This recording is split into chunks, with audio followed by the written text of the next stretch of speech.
রাঙামাটি বনরূপা থেকে এই বিষয়ে জানাতে যুক্ত হচ্ছেন জিয়াউর রহমান জুয়েল। জুয়েল, জানাবেন, যদিও আপনি রাঙামাটিতে আছেন, তবে খাগড়াছড়ি সদরে 144 ধারা জারির পরে এখন কি পরিস্থিতি, কোনো খোঁজ খবর আপনি পেয়েছেন কিনা, এবং সবকিছু মিলে আসলে সেখানকার সার্বিক পরিস্থিতি কি দেখছেন?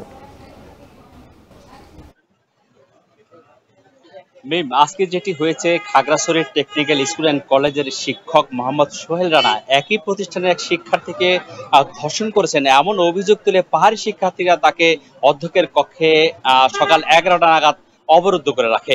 এরপরেই দুপুরে 1টার পর তাকে গণপিটুনি দেওয়া হলে তিনি মারা যান। এই খবরটি যখন বাইরে ছড়িয়ে পড়ে, সেখানে উপজেলা সদর থেকে চেঙ্গি স্কোয়ার পর্যন্ত এই যে এলাকাটি, সেখানে পাহাড়ি বাঙালিদের মধ্যে কয়েক দফা ধাওয়া পাল্টা দেওয়ার ঘটনা ঘটে। এরপরেই সেখানে একটি মোটরসাইকেলে আগুন দেওয়া হয় এবং বেশ কিছু স্থাপনায় ভাঙচুরের ঘটনা ঘটেছে। এই ঘটনায় আসলে পুলিশ সহ 5 জন আহত হওয়ার খবর আমরা পেয়েছি। এই প্রেক্ষিতে গিয়ে জেলা প্রশাসন সেখানে আইনশৃঙ্খলা পরিস্থিতি স্বাভাবিক রাখার জন্য, নিয়ন্ত্রণে রাখার জন্য 144 ধারা অনির্দিষ্ট কালের জন্য তিনি জারি করেছেন এবং সেই এই 144 ধারা এখন পর্যন্ত বলবৎ রয়েছে।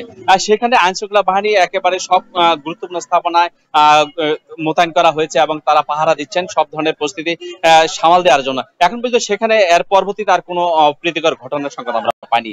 এই খবরটি যখন দুপুর 3টা নাগাদ রাঙ্গামাটিতে ছড়িয়ে পড়ে, তখন এই যে রাঙ্গামাটিতে এই যে পাহাড়ি বাঙালি যে সাম্প্রদায়িক সহিংসতা ছড়িয়ে পড়ার আশঙ্কায় প্রশাসন বেশ তৎপর হয়েছে।